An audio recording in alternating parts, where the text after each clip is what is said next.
बहुत बड़ी समस्या। बेलपत्र का कमल पुष्प बना, क्या बनाना है? बेलपत्र का कमल पुष्प।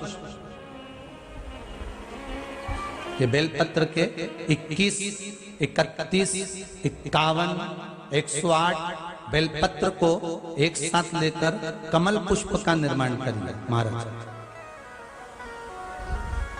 और कमल पुष्प का निर्माण कर कर बीच में रख लीजिए लाल चंदन, उसके ऊपर रखो पीला अक्षत, हाथ की हथेली में लेकर बाबा से निवेदन कर कर शिव बाबा के शिवालय में शिवलिंग पर चढ़ा दीजिए।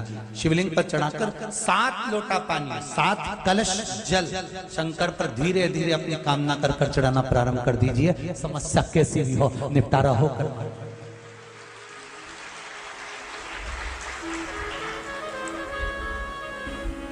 समस्या कैसी भी हो, आपको लग रहा है कि आज ये बहुत विकट समस्या खड़ी हुई है, इसका हल आज ही होना चाहिए।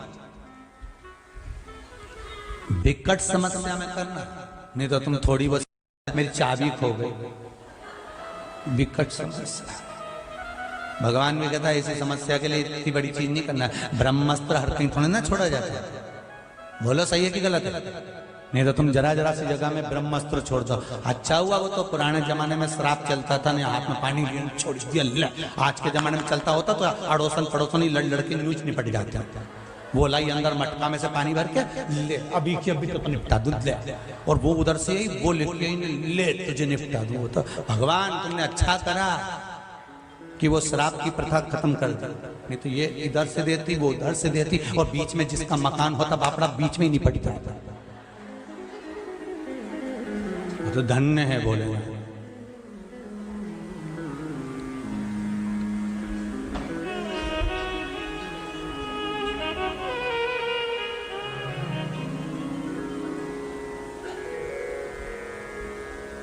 अब ब्रह्म कमल जैसे होता है, सरोवर कमल जैसे होता है, राशि भाव कमल जैसे होता है, वैसा ही बेलपत्र कमल होता है। शिव को चढ़ा पर विकट समस्या में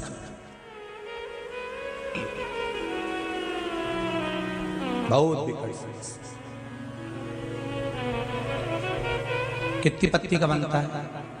जम के बोलते जाओ।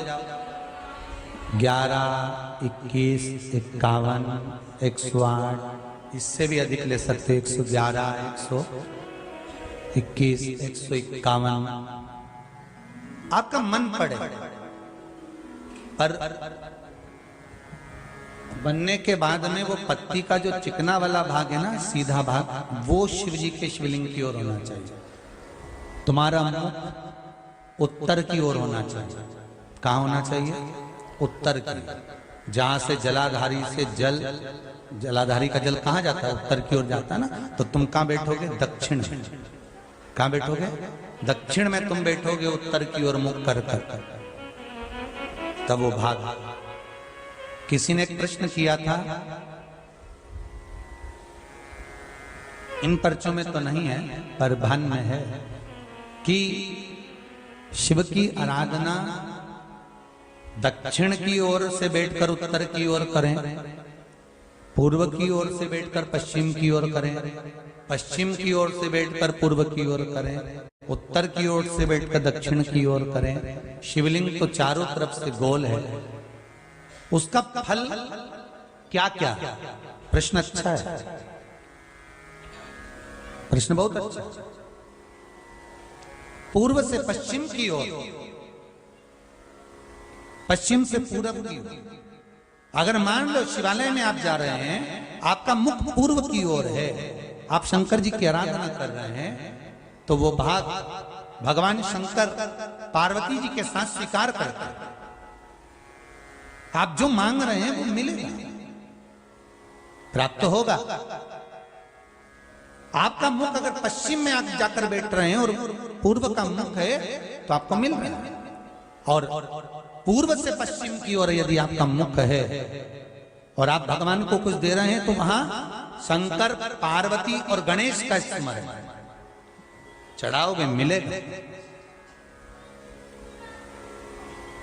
उत्तर से दक्षिण की ओर मुख कर कर बैठकर आप शिव की आराधना कर रहे हो।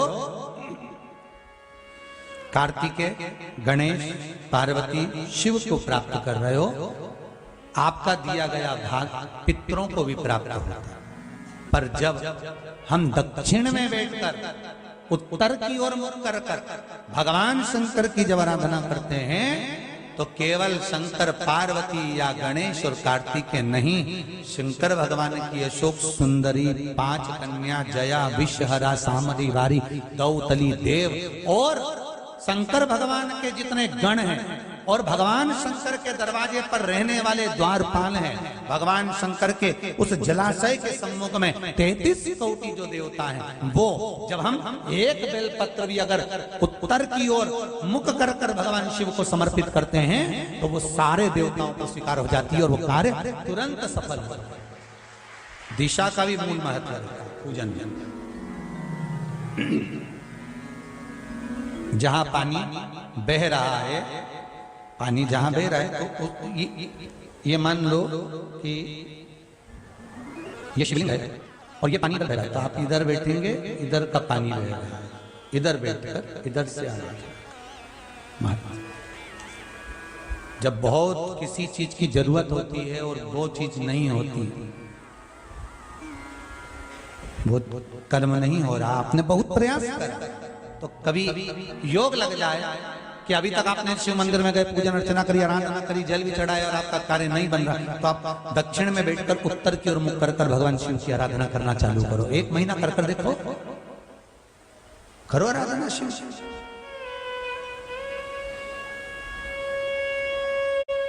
तेरा ही दिया मैंने खाया पिया है, तेरा शुक्रिया है, तेरा शुक्रिया है। महाराज पार्वती जी कर रहे हैं, भगवान शिव से निवेदन कर रहे हैं।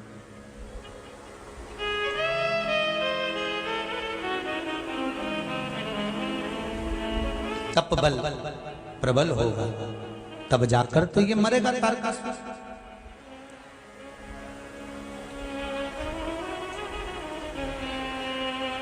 महाराज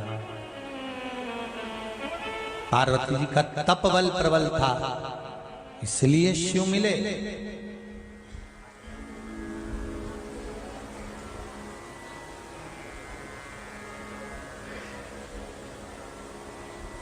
जब तक तपबल प्रबल नहीं होता तब तक मिलना बड़ा मुश्किल,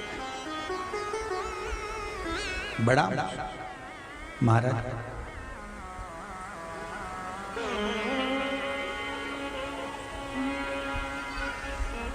शिव तत्व कर रहा है, भगवान शंकर की कथा कर रहा है। एक बार भगवान राम ने लक्ष्मण जी से प्रश्न किया, हे लक्ष्मण। हाँ स्वामी। प्रभु भैया बोलिए क्या बात है। लक्ष्मण एक बात बता, पूरी यात्रा में अपन अयोध्या से चले, लंका तक पहुंचे, रावण मरा, घर वापिस लौटे, पूरी यात्रा में सबसे अच्छी यात्रा कौन सी थी? सबसे अच्छी यात्रा। लक्ष्मण जी ने कहा भैया मेरे को सबसे अच्छी यात्रा जब थी जब मुझे शक्ति लगी थी।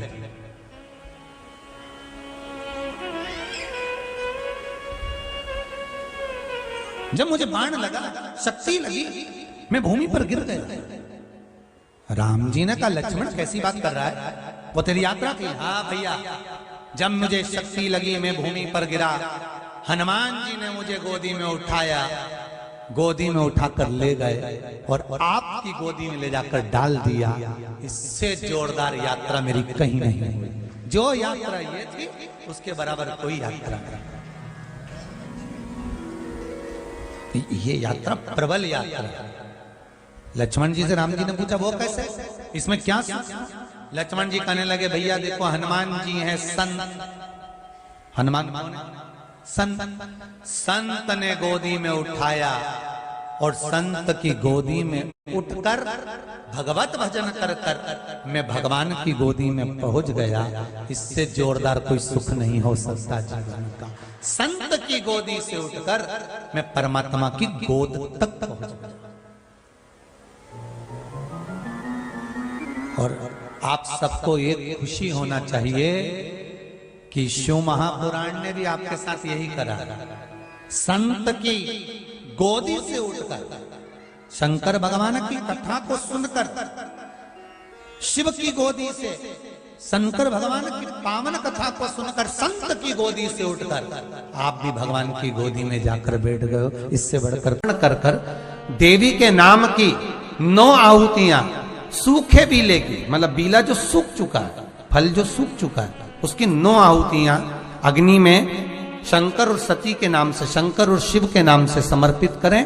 और आखिरी आहुति जो समर्पित करें उसमें थोड़ा सा भाग तिल का, और तिल भी काली नहीं चढ़ती उसमें, श्वेत तिल का भाग उसके साथ लगाकर समर्पित करें। और जिससे धन लेना है उसका नाम लेकर वो समर्पित करें महाराज, उसको सुध आएगी और वो पैसा किसी भी हाल में आपके हाथ में थमाकर जाएगा ही, ये पक्का है। उसकी आहुतियां, हे जगत जननी, हे जगदम्बा, तेरा नेत्र बिंदु से जो प्रकट हुआ वृक्ष है बेलपत्र का, उस वृक्ष की एक एक जड़ हो, टहनी हो, डाली हो, फल हो, शूल हो, वो सब मुझे अंगीकार है, मुझे स्वीकार। काल भैरव भगवान का नाम उच्चारण करना, कैसा भी चर्म रोग हो, कैसी भी बीमारी शरीर की चमड़ी से जुड़ी हुई अगर हो गई है, काल भैरव भगवान का स्मरण फल देता। भैरव भगवान का नाम लेकर जल समर्पित कर कर, मां भैरवी का स्मरण कर कर, जल की धार का स्मरण। शिव शंकर, यह शिवलिंग है, यह जलाधारी है। जब जल चढ़ाएं, दक्षिण में खड़े होंगे, जहां पानी बहता है वो उत्तर में जाता है। शिव जी का जो पानी है वो बहकर कहां जाता है? उत्तर में। तो जहां से पानी बहता है उसके ठीक विपरीत में खड़े होकर, बैठकर आप शिव जी को यहां जल चढ़ाएं। ओम भैरवाय नमः, शिव भैरव का नाम लेकर जल समर्पित करें। मां भैरवी का नाम लेकर यहीं से जल की धार यहां चढ़े। जो जलाधारी है गोल चौकोर, जो भी जलाधारी आपके पास के मंदिर में, वहां भैरवी का, मां भैरवी का नाम लेकर, पहले बाबा का भैरव शिव का नाम लेकर यहां, और मां भैरवी का नाम लेकर यहां जल समर्पित करें।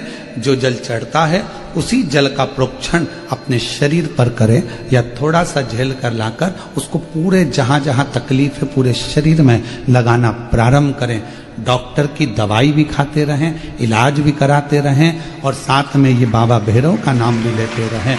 आराम लगेगा, होगा। शिव तत्व की प्राप्ति का सुख है। भगवान भैरवनाथ का स्मरण, लोग कहें कि कई लोग कहते हैं शंकर जी अलग हैं, भैरव अलग हैं, कोई कहता है शिव अलग हैं, भैरव अलग हैं, कोई कहता है जगत जननी दुर्गा अलग है, भैरवी अलग। ना ना ना, ये व्यर्थ की बातों में आप मत पड़िए। शिव महापुराण, हमारी बात पर भरोसा नहीं तो शिव महापुराण की कथा लेकर आओ, गीता प्रेस गोरखपुर की, और शिव महापुराण की कथा को हिंदी में अपने घर में रहकर जब फुर्सत मिले तब पढ़ो, तो आपको ज्ञात हो जाएगा कि भैरव अलग नहीं है, शंकर का एक रूप काल भैरव के रूप में प्रकट हुआ है। शिव ही भैरव और भैरव ही शिव। हनुमान जी कौन है? शिव का। हम हनुमान जी को अलग नहीं मान सकते। शंकर ही हनुमान है और हनुमान ही शंकर है, दोनों में कोई भेद, हम उसको अलग नहीं मान सकते। दुनिया भले भेद करे वो अपनी जगह पर हमारी व्यासपीठ ये भेद करना नहीं सिखाती। हमारी व्यासपीठ तो कहती है राम ही शिव है, शिव ही राम है, दत्त ही शिव है, शिव ही दत्त, कृष्ण ही शिव है, शिव ही विष्णु ही शिव है, शिव ही विष्णु, सब एक में नजर आ रहा है। और सारे तीर्थ धाम आपके चरणों में, हे भोलेनाथ प्रणाम आपके चरणों में। शिव के अंतर्गत सब समान, साथ। यहां शिव से अलग कुछ नहीं। जब ब्रह्मा जी झूठ बोल दिए, ये शिवलिंग में से निकली हुई वाणी असत्य है, तब मेरे देव अधिदेव महादेव भगवान शंकर ने अपना स्वयं, मेरे शिव जी ने अपने ही अंगुष्ठ भाग से, स्वयं अंगुष्ठ भाग से काल भैरव को प्रकट किया। जितना रुद्राक्ष में बल होता है, शिव जी का नयन अश्रु से प्रकट हुआ रुद्राक्ष, वैसा की वैसा ही बल काल भैरव में होता है, भैरव में होता है, बटुक भैरव में होता है, वैसा की वैसा। शमी के वृक्ष, बेलपत्र का वृक्ष, उसके नीचे की मिट्टी हो, उसके नीचे की रज हो, वो भी औषधि का कार्य करती है। जब किसी व्यक्ति को यूरिन से जुड़ी हुई प्रॉब्लम हो जाती है, उसको जब यूरिन से जुड़ा हुआ बहुत बड़ा रोग उत्पन्न हो जाता है, यूरिन नहीं आती है या यूरिन रुक जाती है या यूरिन उसकी निकलती ही नहीं, बाथरूम आती ही नहीं, उसको बहुत रुक रुक कर आती है या बाथरूम पूर्ण तरह से नहीं आती, तो उसको करा क्या जाता है? उसको जाओ शमी का वृक्ष, शमी के वृक्ष की नीचे की मिट्टी लाओ, शमी के वृक्ष की पत्ती लाओ, बाबा देवाधिदेव महादेव का अवधूतेश्वर नाम लेकर उसको अच्छा मिट्टी के साथ शमी की पत्ती को मल लो, थोड़ा गीला कर कर नाभि के नीचे उसको लगा लो। 5 मिनट के अंदर अच्छे से, कितनी भी यूरिन रुक रही हो पर यूरिन निकलना प्रारंभ हो जाती है, उसको किसी चीज की जरूरत नहीं पड़ती। 5 मिनट लगता है बस, और 5 मिनट में यूरिन आना प्रारंभ हो जाता है।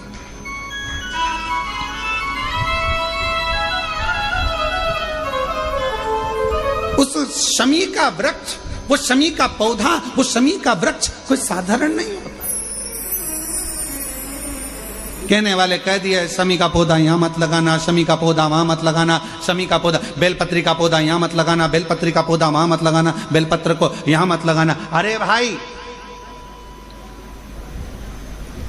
शमी का पौधा अगर तुम्हारे घर के अंदर है, शमी का छोटा सा पौधा यदि तुम्हारे घर के आंगन में है, शमी का छोटा सा पौधा या बेलपत्र का छोटा सा पौधा तुम्हारे यहाँ है, तुम्हारा घर का वास्तु दोष कितना भी बेकार हो, शमी का पौधा और बेलपत्र का पौधा सारे वास्तु को अच्छा कर देता है। एक शमी का पौधा, एक बेलपत्र का पौधा हमें सुख प्रदान कर देता है। एक पौधा।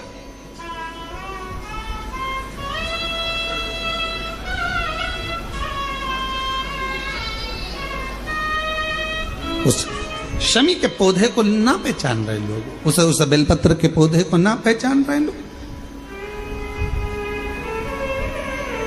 पर एक निवेदन आपसे और है, अगर तुम्हारे गांव में, तुम्हारे नगर में, तुम्हारे शहर में, तुम्हारी कॉलोनी में, तुम्हारी सोसाइटी में शमी का पौधा हो, बेलपत्र का पौधा हो, बड़ का पौधा हो, पीपल का पौधा हो, चाहे आंवले का पौधा हो, किसी भी पौधे में आप कोई भी, जैसे दही चढ़ा देते हो, दूध चढ़ा देते हो, या कोई ऐसा इत्र चढ़ा देते हो, निवेदन है आप अपने आसपास के बड़े बड़े पौधे में ये कोई भी चीज ना चढ़ाएं।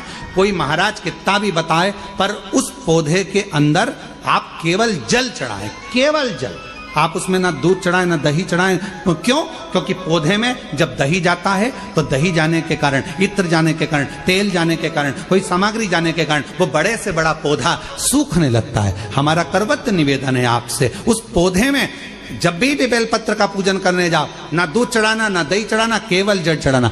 आप बड़ के पेड़ की पूजन करने जाओ, केवल जल चढ़ाइए। आप आंवले की पूजन करने जाओ, केवल जल चढ़ाइए। आप शमी के पेड़ की पूजन करने जाओ, केवल जल चढ़ाइए। जल के सिवाय उसके नीचे ना दूध चढ़ाइए ना दही चढ़ाइए, ना उसमें इत्र चढ़ाइए, ना तेल चढ़ाइए, ना कोई सामग्री चढ़ाइए, उसके नीचे केवल जल चढ़ाओ। क्यों?